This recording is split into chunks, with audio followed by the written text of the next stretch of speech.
పెళ్ళైనా పండగైనా వేడుక ఏదైనా పట్టు చీరల ప్రత్యేక వేదిక వారాహి సిల్క్స్. నమస్తే, నేను విజయ్.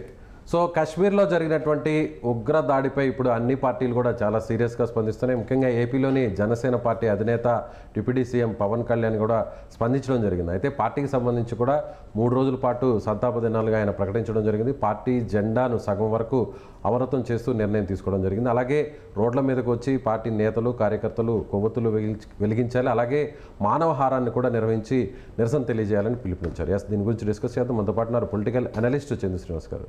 సో అన్ని పార్టీలు కూడా ఏకతాటి మీదకి రావాల్సినటువంటి అవసరం ఉందని మనం మాట్లాడుకున్నాం. సో ఈ విషయంలో రాజకీయాలను పక్కన పెట్టి ప్రభుత్వాన్ని సపోర్ట్ చేయాల్సినటువంటి అవసరం ఉందంటారా? ఇప్పటికే జనసేన పార్టీ కూడా రెస్పాండ్ అయింది. ఎలా చూడాలంటారు? డెఫినెట్గా అండి, ఎందుకంటే దేశం బాగుంటేనే మనం బాగుంటాం, రాష్ట్రాలు బాగుంటేనే ప్రజలు బాగుంటారు, అది శాంతి భద్రతలు ముందుంటేనే. కాబట్టి దేశ రక్షణ అనేది మన ముఖ్యం. -°C సియాచిన్ గ్లేషియర్లో జమ్మూ కాశ్మీర్లో ఎముకలు కొరికే చలిలో మన సియాచిన్లో మన కోసం చనిపోతున్న సైనికుల కంటే మనం గొప్పలేం కాదు. అటువంటి దేశంలో ఉన్నందుకు హ్యాపీగా ఫీల్ అవ్వాలా.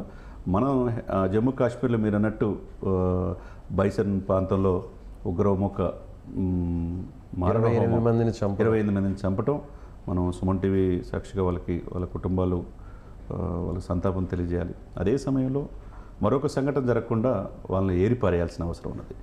ఇదే సమయంలో రాజకీయ పార్టీలు అతీతంగా పవన్ కళ్యాణ్ గారు పార్టీ ఎప్పుడు పెట్టారనేది కాదండి, దశాబ్దం పైన కష్టపడి ఎక్కడ గెలవకపోయినా సక్సెస్ రేట్ 100% చూపించి దేశ రాజకీయాల్లో పవన్ కళ్యాణ్ అనే వ్యక్తి దక్షిణ భారతదేశం నుంచి నార్త్ ఇండియన్స్ కూడా చెప్పుకునే పరిస్థితి వచ్చింది నేషనల్ మీడియాలో కూడా.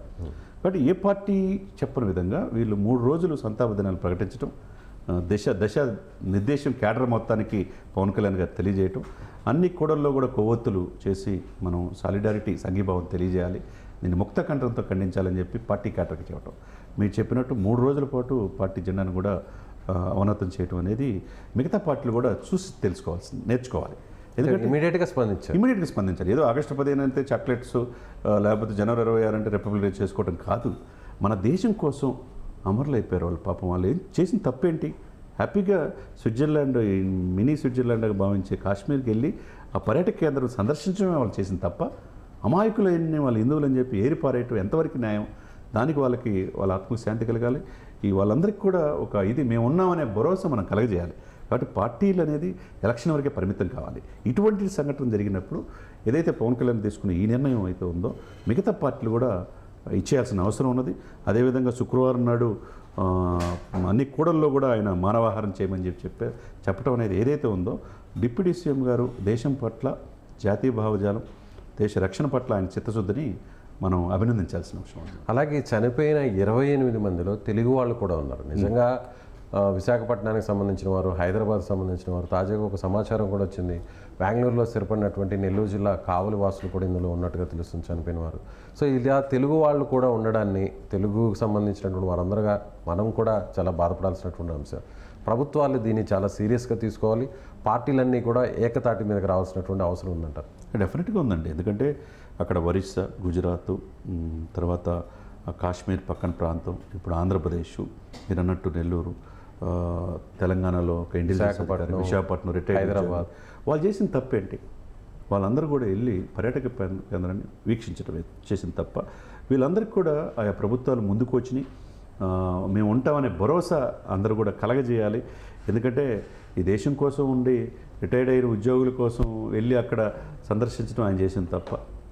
ఆయన భార్య పిల్లలతో వెళ్ళి, లేకపోతే 6 రోజులే హనీమూన్కి మన ప్రాంతం సందర్శించుకుందాం, 370 ఆర్టికల్ అయిన తర్వాత పర్యాటక కేంద్రంగా ఎటువంటి దాడులు జరగట్లేదని చెప్పి ఆ నవజంట పోవటం, భార్య ముందే భర్తను చంపేయటం ఎంతవరకు సమంజసం?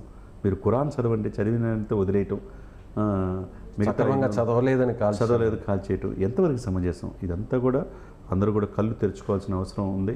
మేమంతా ఒకటే అనేది ఆ కుటుంబాలకి ఒక ఆసరాగా ఆ పార్టీలు నిలవాల్సిన పరిస్థితి ఉందన్నమాట. Right sir. సో ఇది జనసేన పార్టీలాగా అన్ని పార్టీలు కూడా ముందుకు రావాల్సినటువంటి అవసరం ఉంది. యావత్ దేశం అంతా కూడా ఏకతాటి మీదకి వచ్చి ఖచ్చితంగా ప్రభుత్వాన్ని సపోర్ట్ చేయాలి, ఖచ్చితంగా దీనికి తగిన బుద్ధి చెప్పాల్సినటువంటి అవసరం ఉందని చంద్ర శ్రీనివాస్ గారు చెప్తున్నారు. Thank you so much. Suman టీవీలో మీ పర్సనల్ అండ్ బిజినెస్ ప్రమోషన్స్ కోసం కింది నెంబర్కి కాంటాక్ట్ చేయండి.